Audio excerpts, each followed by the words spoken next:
Hello and welcome to another episode of CISO Tradecraft, the podcast that provides you with the information, knowledge, and wisdom to be a more effective cybersecurity leader.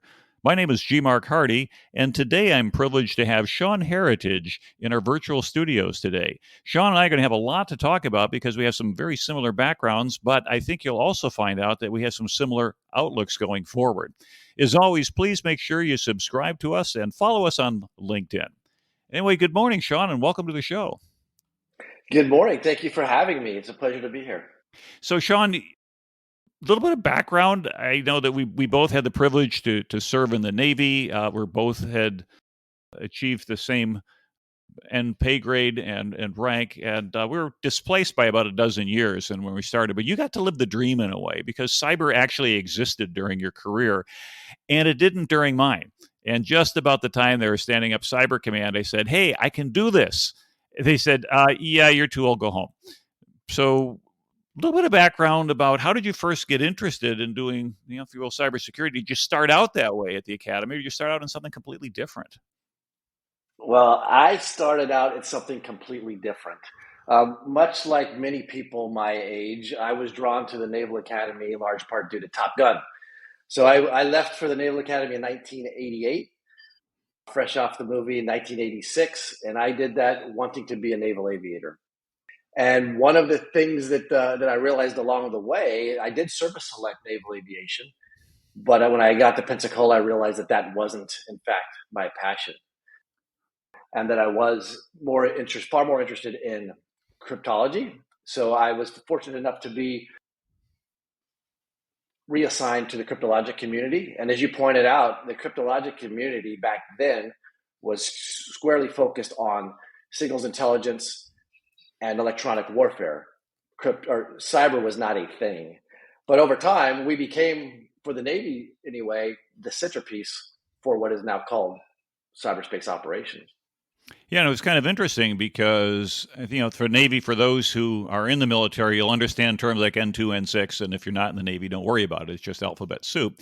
But different services organized differently and at different rates and at different times. Did you see any either inter-service rivalry going on, or was everybody kind of in their own stovepipe of excellence building their own cyber program until such point as somebody said, "Hey, guy, why don't I get you guys all talking to each other?" Well, I guess each of us has our own biases and sees our service as the premier service.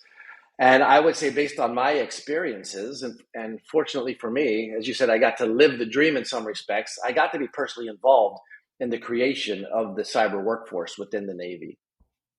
I was part of the team that created cryptologic technician networks. So the first enlisted rating that was focused on cyberspace purely. I got to be part of the creation of the cyber warrant officer, the first portion of the wardroom that was specifically focused on cyberspace operations. And I got to be part of the team that created the cyber warfare engineers, which are tool developers that dive deep into creating capability from within the Navy for the Navy. I will say that as time has continued to go on, those three things that we did have been eclipsed in many ways by other services. And though I think that the Navy was the first mover in committing to lots of things that were developing capability, both with humans as well with tools, have been eclipsed by the Army and the Air Force most specifically. And it's interesting that the Navy kind of getting off to an early start. I mean, we have a different cultural background. I mean, we don't have sergeants and we don't have majors. We have other rank structures that, like the Coast Guard, the sea services tend to be quite different than the traditional land services. But do you think that independence of kind of ancestry had anything to do with it, or just kind of right place, right time, and somebody had a crazy idea and they had a boss who was willing to let them run with it? I think that it was largely due to the reflection of the leadership that we had in place. Our leadership in the cryptologic community, not specific to that time, but consistent with our roots, was very technical in nature, was very well equipped to see the value in specialization, and had that deep technical expertise that a restricted line community is responsible for creating.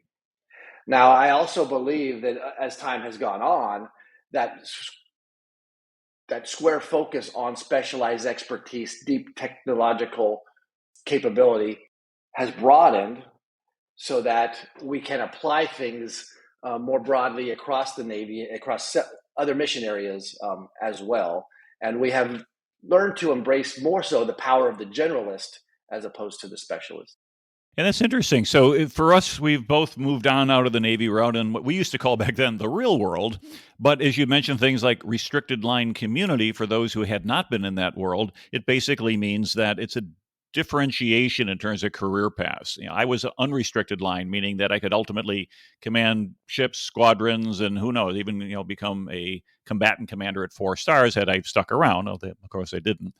But more importantly, the restricted line in the business equivalent is often what we tend to think of as our cybersecurity experts. As an example, for example, we're CISO tradecraft, and our goal is to help people on their careers to reach what we see often as a pinnacle career opportunity as a chief information security officer.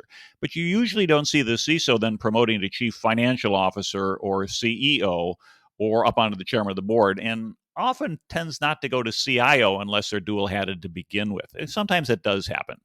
But for a large extent, I think for most of our listeners, their career path is going to be focused on gaining, as you had said, that technical expertise, but also broadening that as a generalist into being able to understand more about how a business works, how it plugs into the overall profit model, if you're for profit, if you're a government or a nonprofit, into the mission area.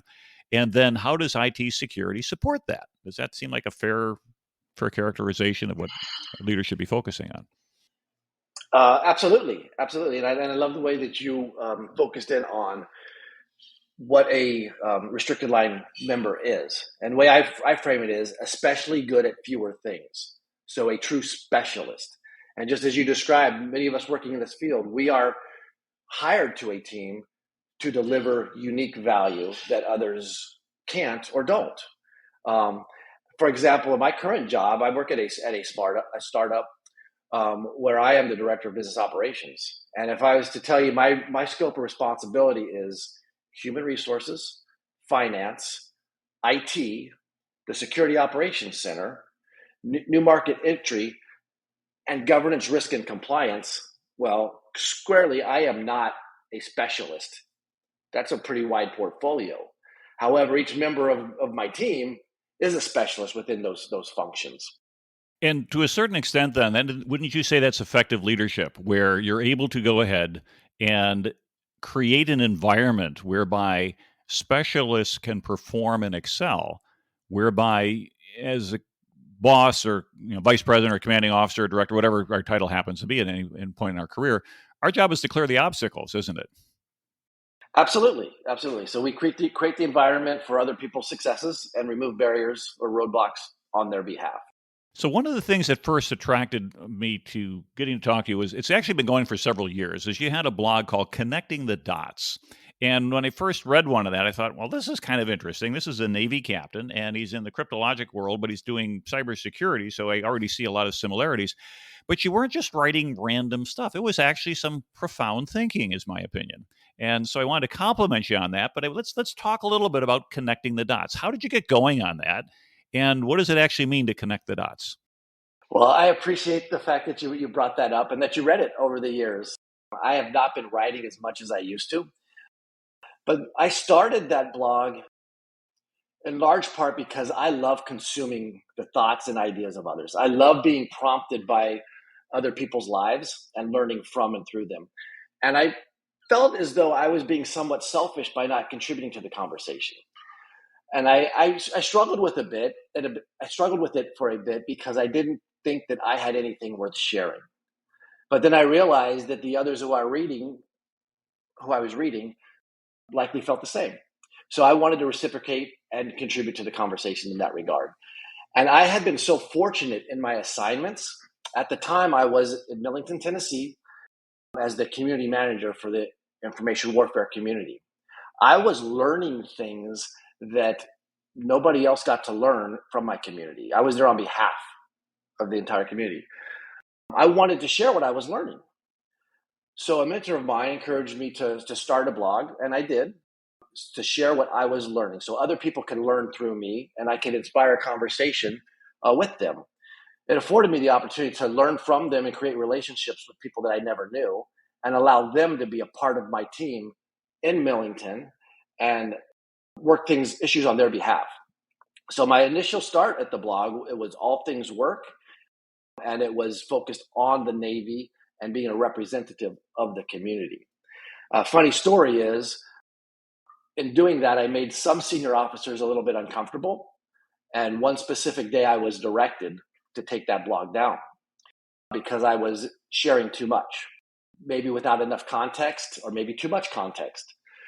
So I recoiled from that, and I decided that if I wrote about life from Sean Heritage's perspective as opposed to a naval officer's perspective, and I rebranded it a bit, that I could have a voice. I should have a voice. I have a responsibility to share my voice. So I wrote about just observations in life, things that I saw that were focused on leadership, communication, inspiration, and at times even parenting, because I think that as a parent, that's our most significant leadership position, nurturing our children. And so what I hear then is you kind of went through this little series of progressions where you spoke with a mentor. One of the ideas you came up with is a blog. Your blog went ahead and it created relationships for you. I mean, just kind of like doing the CISO tradecraft. I often get a chance or the privilege to make new relationships and bring folks on the show, which then allows you to contribute to the community. And then with a pivot, you're able to then expand beyond just your community to a few other areas, which is kind of a nice little recipe for somebody who's thinking, hey, I want to do a little bit more. And I might be able to follow that way in your footsteps. But you talk about the importance of leadership, communications, inspiration, and then kind of the special combination of all that is parenting. And my passion had been leadership. I was privileged to have 9 command tours. I commanded the Center for Naval Leadership for a couple of years. And so as a result, I think for the two of us, finding ways to be what I think they call servant leadership has been our role model. You're probably familiar with that term. I think you reflect that in terms of your writing in the past. But if you're describing to somebody who hasn't had a chance to read about it, how would you explain the concept of servant leadership? To me, the concept of servant leadership is acknowledging that we are here to enable others, as I said earlier, that a leader works for those under their charge. Those under our charge don't work for us as the leader. And when you acknowledge that, um, we as a leader, in fact, my job right now, I have 8 direct reports. I serve them. They don't serve me. Um, it's a mindset that's really proliferated across the Navy and largely across the military.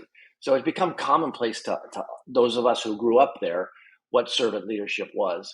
But as I find on the outside, not to say that people don't lead in that same way, but that term is not familiar to them. And it's an interesting concept because some great ideas or social experiments even start out in the military. We go back and we look at the desegregation of the military in the early 1950s and being able to also look at other pilot programs, women being allowed to graduate from the academies back in the class of 1980. And then subsequently, we now have 4-star female officers where we could have had them 40 years ago, but it's just that the pipeline is that long. It takes 30 some odd years to get there. And so as we look at freeing up resources and allowing people to grow and be everything that they could be, and I'm trying not to sound like a recruiting commercial and be all you can be, but the reality is you can be all you can be if you have the right combination of things. And one of those combinations, of course, as you had said, is finding a job in which you can be passionate about. Going to flight school, going to Picola and say, hey, this is great, but yeah, not exactly what I want. And then having the willingness to kind of punch out and say, hey, I'm going to do something different makes all the difference, because there's an awful lot of people who go through the motions at work and they're smart and they're capable folks, but at the end of the day, their satisfaction doesn't come from working what they do. Their satisfaction is they're working for the weekend, so to speak. And other folks, people just, you don't have to drag them out of bed on Monday morning. They're like, wow, I get to do more of this. And for those who've never experienced that type of a passionate love of what you're doing, it just sounds like madness, but it really isn't. And for somebody who is trying to develop or understand their passion, they're in cybersecurity, they think maybe I want to leave, maybe I don't, maybe I want to stay technical, maybe I don't. Any thoughts that you would have for people to do a better self-examination to figure out, where's their best future and where are they going to be most productive and, of course, happiest? Well, part of the reason I was writing so much, I started down the connecting the dots path, is thoughtful reflection is something that I believe we all should carve out time for. Sitting and pondering life is extremely important to me. Writing those things down is a good forcing functions for actually giving life some thought. And I chose the name of the blog and now the book, Connecting the Dots, based on Steve Jobs' speech at Stanford University years ago, when he said something to the effect that you can't connect the dots looking forward, but you can connect the dots looking back and make sense of it all and the journey that we go on in life. So when I was getting out of the Navy and I retired 3 years ago this week, I was giving my career 2.0, as I like to refer it, lots of deep thought. What is it that I like? What is it that I'm good at? How do I want to design my life? What are the constraints in which I want to live my life? Am I willing to travel? Am I willing to live in different places? What level of impact do I want to have on an organization? What problems do I want to think through? And one of my favorites, which came from my current boss and CEO of this company, is what do I want to learn next? And being in the Navy for as long as we were, and I was in for 27 years active duty, we learned a lot. It's a long time to be on one team. Now, granted, over the course of 27 years, I could argue that I was on 12 to 15 different teams at each PCS. But the fact that the Navy and the military lifestyle allows you to chop life up into 2 or 3 year blocks and really make the most of each of those chapters. Starting out each chapter is, what do I want to learn here? How do I want to contribute? And then reflect when it's time to leave. What did I do here? Did I make the most of that time? One of the things that I really connected with me was a gentleman named Alex Sheen, who created an organization called Because I Said I Would. And he did that in honor of his father. His father, he had passed away, and one of his father's frustrations in life was people who don't keep promises. People who don't do things purely because they said they would. So what I like to do periodically, actually I do it with my current team every week. Every Monday, what are the things that we will do this week? And every Friday, what are the things we did because we said we would? And that's really drilling down at a real tactical example of a question you ask, is that, over the course of the last 2 weeks, my interaction with you hasn't been good. I've been tactically focused. I've been drowning in execution. I haven't been giving life much thought. I've been doing. So making sure that we put things on our calendar to really look at the life around us, internal to our family and internal to our mental health, our physical well-being, and our career aspirations. What are the things we want to do next, and do them deliberately, and set yourself up for days, weeks, months, years from now to say, I did what I said I would. And I think there's some wisdom, a lot of wisdom in that. And one of the traps I think we fall into is our long-term goals, maybe even medium or short-term goals, are replaced by the urgency and the tyranny of the inbox. As emails pour in, and you have to, I can do this, I can do this. And of course, our psychological, at least my approach is, I'll triage by first throwing away everything I'm not even going to bother to read. And then I'll go, well, I'll take all the easy ones and get rid of those. And then what do you end up left with is the one or two or three of the things that are really important, which in a prioritized sense, you should have started with those and taken those 10 or 15 minutes that you were using to clean through all the garbage and handle the little stuff and take, if you will, in the Navy term, a round turn on that one and move it forward.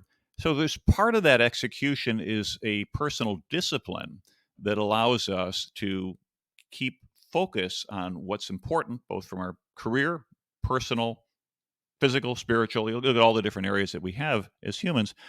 But how do we overcome that tyranny when the work takes over our priorities and we find out that we're not exercising the way we used to, we're not eating the way we wanted to, we're not getting the quality time that we had, but and we're still drowning in work. It just never stops.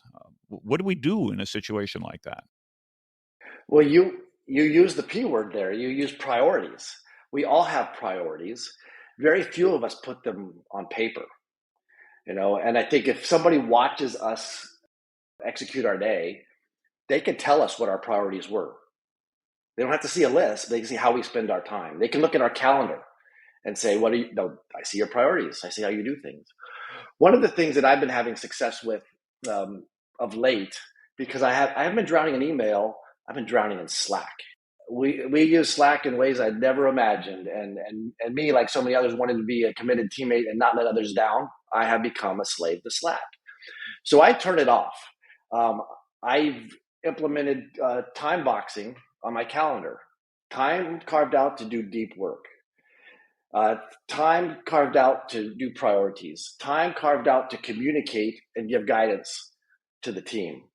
So those things that should be non-negotiable, as you point out, but things that are often left out because we get into response actions and start executing our day and doing the individual tasks that are landing on our plate, as opposed to shaping our day at the beginning.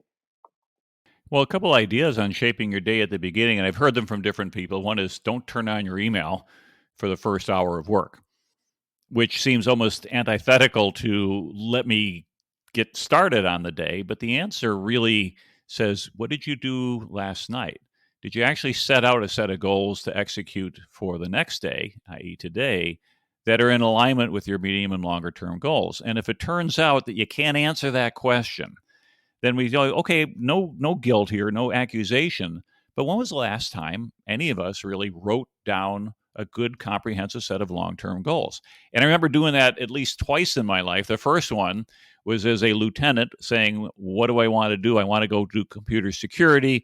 But the Navy told me literally the Navy has no need for computer security. And I had to come up with another approach. And so I set myself on a 3-year plan to be in business for myself doing cybersecurity work. And that's where National Security Corporation came from. It was a government job I couldn't go to at National Security Agency because they kept saying, no, that's not part of your career.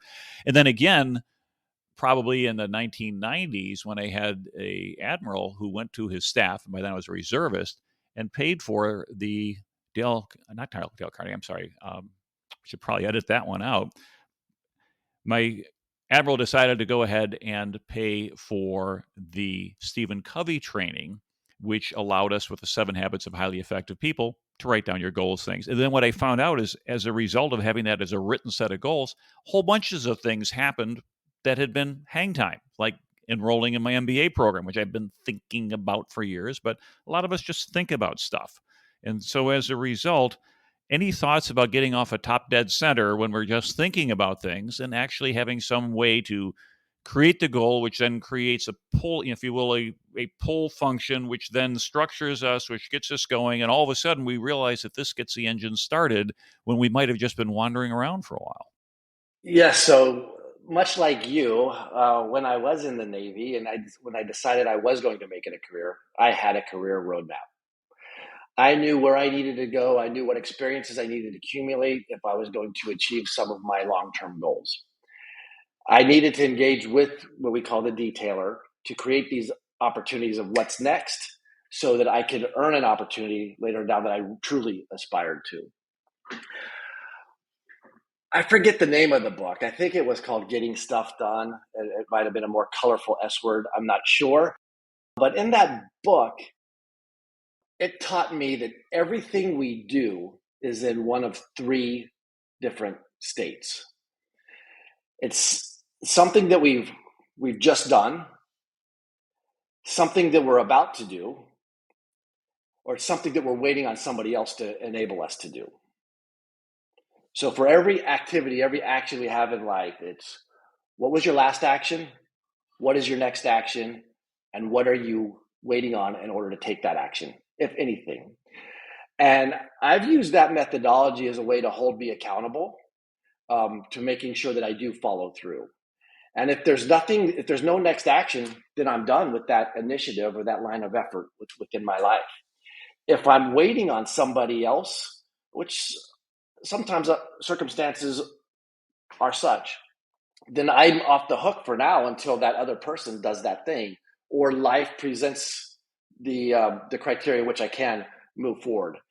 And I'm always thinking about what was the last thing I did with that. So I think ingraining that in our execution and making that a habit ensures that we are always moving forward. But you don't want to just blindly move forward. You want to be moving forward in the direction that aligns with your long-term objectives. So again, back to one of the reasons why I was so committed to writing, and I really need to get that, is it was such a healthy tool to hold me accountable, to reflect on the journey to date and the next steps of that journey. And then by sharing it publicly, I was creating additional accountability for that follow through. I did not want to embarrass myself and continue to not do things that I said I would. And that's part of the reason we have had an uninterrupted streak of 89 weekly CISO Tradecraft episodes. You don't want to drop the ball that far down. And so for those who are thinking about what do I want to be when I grow up, and you can ask that question at any age, our program really has been about here's technical skills, here's leadership skills, here's personal skills that we find helps us be successful as cybersecurity leaders. However, whatever title, forget the title and the letters after your name, you're a cybersecurity leader. And we've differentiated in the past between leadership and management and helping people understand what they want to accomplish. Are there situations when you might have a person kind of do a gut check and say, that's not really what I want to do. I just really, really, really love this technology. And the last thing I want to do is sit in staff meetings, do HR paperwork, and handle all of the rigmarole that's involved in being leader manager. Is there anything you could recommend for people to kind of put them through that gut check to say, yeah, this is the path I'm on? Or like you had found out early on in your Navy career, I want to be on a different path. And of course, that decision for you has made all the difference. Yes, for me, I wanted to be on a different path because I wanted those experiences. I wanted that lifestyle. I wanted to contribute to the Navy in those specific ways. I wasn't necessarily equipped to do that, but that's how I wanted to grow. And truth be told, I had no expectation of staying beyond my minimum 5-year commitment. But a funny thing happens to so many of us. You end up loving what you do, and you end up loving who you do it with. And that 5-year commitment turned into 27 years of pleasure, which I truly, truly enjoyed. And one of the things within the military is it's very clear what's expected of you if you want to have a career in the military. That you may start out as wanting to be that technical expert, wanting to be that individual contributor. But if you don't aspire to leading teams, building teams, then there's no future for you in the military. So if that's who you want to become, then the military makes it, I won't say easy, but it provides a nice path for you to develop into a true leader. On the outside, you don't have to do anything, right? You can choose your own adventure. And I watched and helped many people leave the military who were leaders. And you can see on their resume, proudly led to 600 people, led 1,000 people. On the outside world, those opportunities don't really exist, especially for your first job outside the Navy or military. Then you will find yourself as an individual contributor, or maybe you have 2 or 3 direct reports. That's how I started I was an individual contributor. Now I'm on a different team. I have a team of 8 people right now. But it's a conscious decision, as you point out, a conscious decision. Do you want to be an individual contributor? And there's goodness in that. And I would argue that most individual contributors contribute well beyond themselves. Right? They are influencing, informing, leading in other ways. Those who are, I'll say, leaders or managers, that's a whole different ballgame. And I've met many people who don't want to do that at all. And that's more than fair. There's a lot of different efforts that go along, as you well know, with managing individuals and leading teams. But it's got to be a conscious decision that you want to make that leap. And to your question about how does one do that? Well, for me, it's about reading. It's about connecting with other people, listening to podcasts such as this, and seeking out mentors to see what life looked like on the other side, because it's not always cracked up to what you think it might be. Yeah. Now, you mentioned things that you like to read, and we discussed before the show at least one author. But any books you'd recommend, other than your own, of course, for our listeners to get some kind of good insights? I would have to say that one of the most impactful books that I've ever read has been Liz Wiseman's Multipliers. Now, I say that, that might sound a little self-serving once I tell you this. The impact was when I read her original version of it. She updated it and happened to share a story in there about me. The reason why that book resonated so much with me is about what she terms diminishers. There are multipliers and there are diminishers. There are accidental diminishers. And when I left that book, again, after it inspired some thoughtful reflection, is what does it mean to be an accidental diminisher? What are the well-intended things we do as leaders that end up stifling somebody's initiative, making them feel lesser than we thought? And really acknowledging that there are unintended consequences to some of the desired effects we try to deliver. The most well-intended things could be negative when you start to really bring on empathy and look at situations through the eyes of others. So that's why that particular book was so impactful for me. Now, you had mentioned also prior to the show Ray Dalio. What do you like about Ray's writing, and what principles do you think were important that you gained from that? Wow, I don't have the book in front of me, so I Right, so don't have his this is a principles test. Okay, memorized. this is a closed book test, and I Um, haven't read the book either, so you could answer anything you want. I wouldn't know the answer is right or wrong, but someone will call you us know, out on it.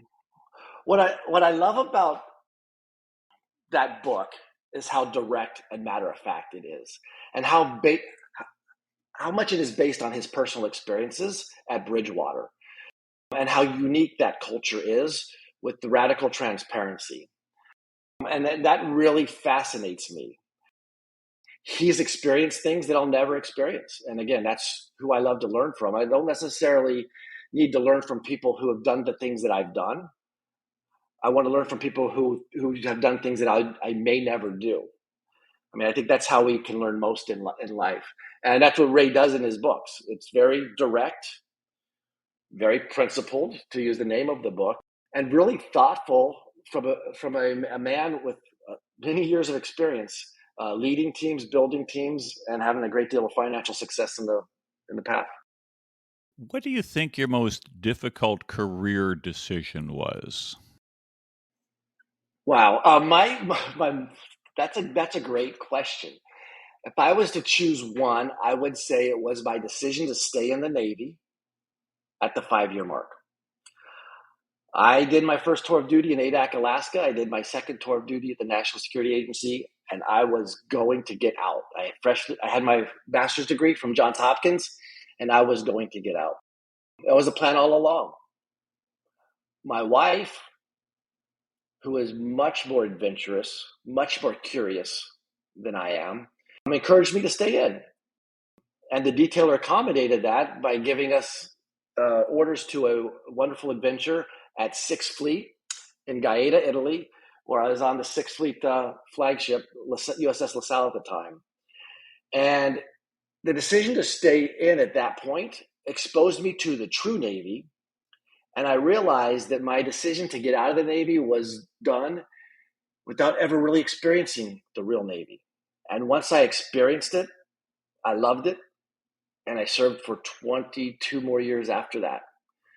So staying in the Navy was the most difficult decision that I made, and the one that I am most grateful for, changing my mind.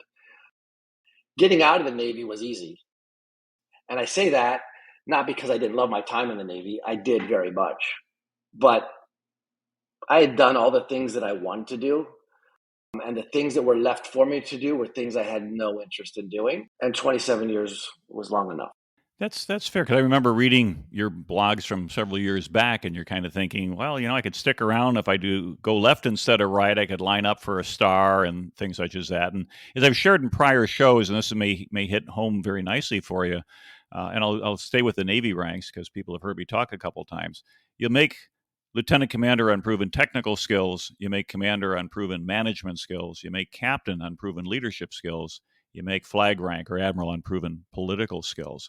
And since these are orthogonal, what you find out is that people in their careers may do very well at one, but if they're not planning ahead, if they're not thinking about, as you had said, what's my longer term goal? Where do I want to be?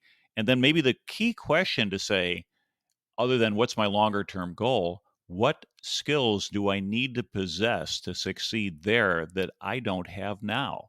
And that becomes the action plan. And if you find out that the skills that you have to go through are just simply things that you have no interest or desire or appetite for, then it's kind of a feedback to say, hey, do I want to join the Navy because Tom Cruise looked really cool in a movie? Or do I want to join the Navy because I find out that I have a contributory role to really make a difference in the lives of the young men and women who choose to serve, as well as an overall mission?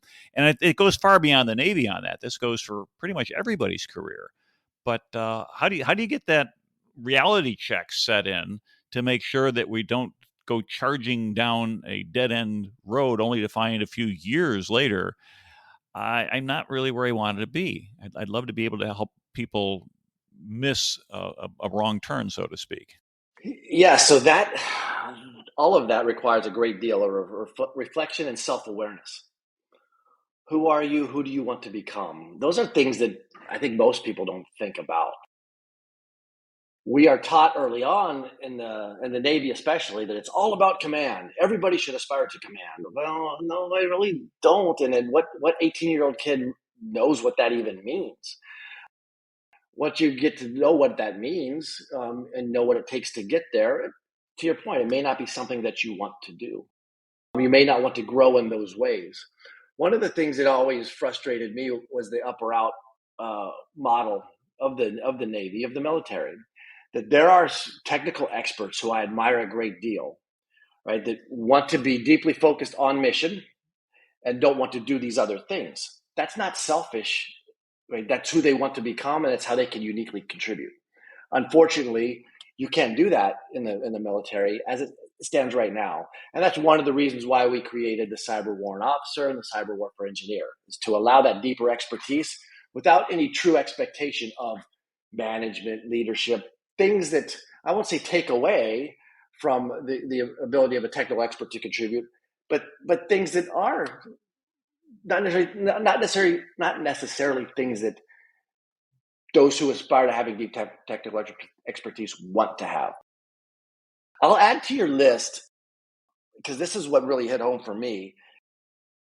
When you get to see how certain people live their life at a certain rank or in a certain position, like I will tell you right now, I don't aspire to being a CEO, right? That's not to say that I don't work hard, but I don't want to be a CEO. I thought that might be something that I want to do, and this stage of life, quite frankly, I don't want to work that hard.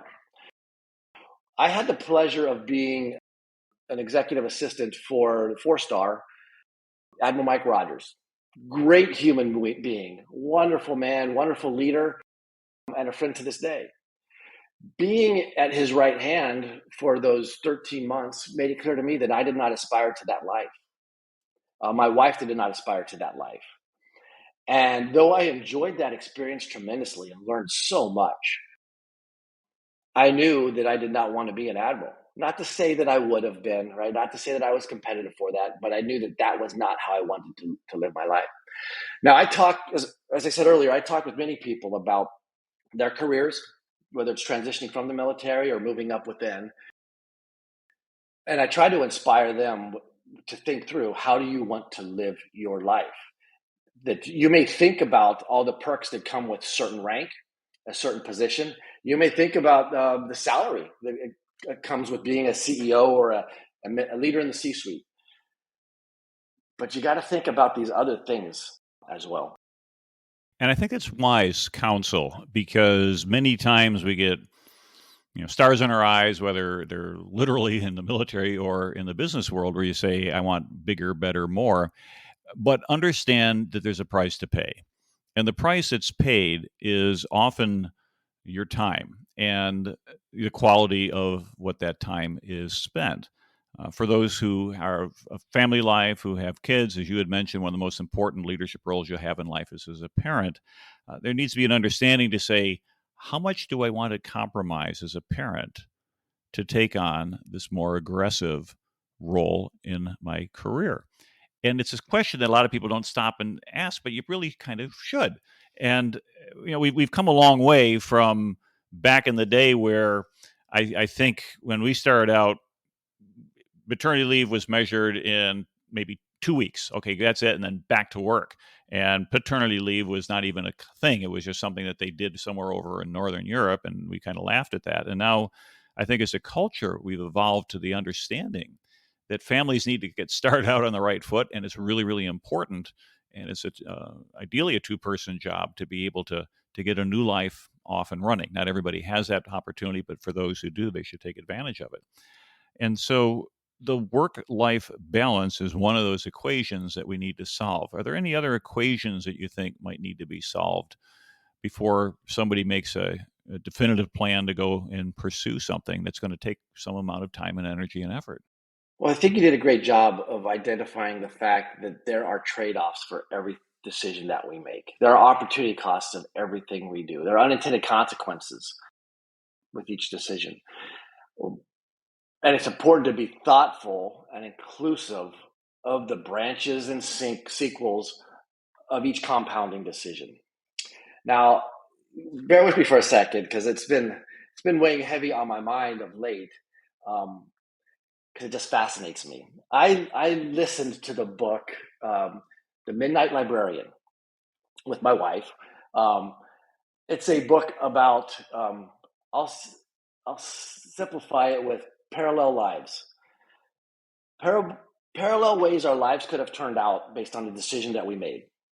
Right? I just recently, she and I watched the TV show Ordinary Joe that chronicles a guy's life based on one decision, three different options. And it shows that one decision made at the end of his college experience, how that cascaded over time to have very different outcomes. I'm not encouraging any of us to be, analysis paralysis, right? Overthinking the decisions we make, but being really thoughtful and inclusive of the what ifs that could happen, and really being inclusive of other stakeholders in those decisions, our significant others, our friends, getting input and thinking about things like that. Now, when I left the military, I was fresh off the Defense Innovation Unit and living in Silicon Valley. I live in Annapolis, Maryland now, but at the time, I felt it was time to leave California, which happened to be where I grew up, but I was ready for the next adventure. We were there for 2 years at the time, on to the next. My wife and I made a decision that we were not going to move because we wanted our son to finish high school where he started high school, right? We made that promise to him. We were going to make good on that promise because we said we would. Ultimately, left as soon as he graduated. Now, I'm not disparaging California in any way, shape, or form. It's just how we become wired over the years. But the amount of time that my wife and I spent thinking through all of the different ways we could live our life was kind of comical at times. What is most important to us? Where could we live a life like that? What kind of a job would I need to have? What kind of job would she need to have? And what are the second and third order effects of each? Now, it just so happened that much of that was during COVID, so we had time to think and lots of time to spend together, which I'm grateful for.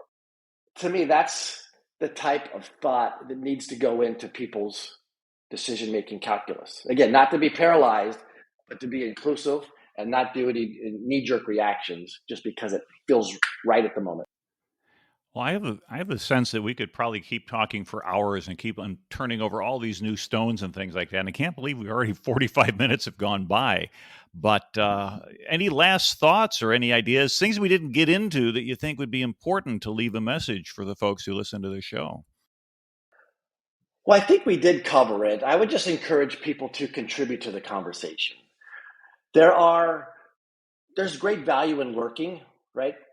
Consuming content, reading what's out there on LinkedIn, pick your social media platform of choice, listening to podcasts, but be bold enough to put something out there. Let others benefit from your thoughts. Inspire us to think a little bit differently. Ask us some questions that we may not have asked ourselves, and share your wisdom, because it's often things that we don't have the opportunity or privilege to learn ourselves or to think about. And I thank you for putting on this podcast and this whole series because it does exactly that. Well, thank you. Appreciate the compliment. And as I said, I've always loved your writing, and I'm looking forward to actually kind of looking at the book, as you said, you've put together in the book, Connecting the Dots. You've taken some of your best thoughts and assembled them, and they look really nice. So we'll put the link to your book in the show notes for those who want to follow through on that. So thank you very much. This has been Sean Heritage joining us on the CISO Tradecraft podcast. This is G. Mark Hardy, your host. It's always been a privilege to spend this time with you. If you don't already do so, please follow us. Follow us on LinkedIn. Make sure you give us a thumbs up and a like on your favorite podcast platform so we can get our rankings up and get more people to listen in. And of course, share your insights with others and let them know where you learned it. Until the next time, thank you for listening and stay safe out there.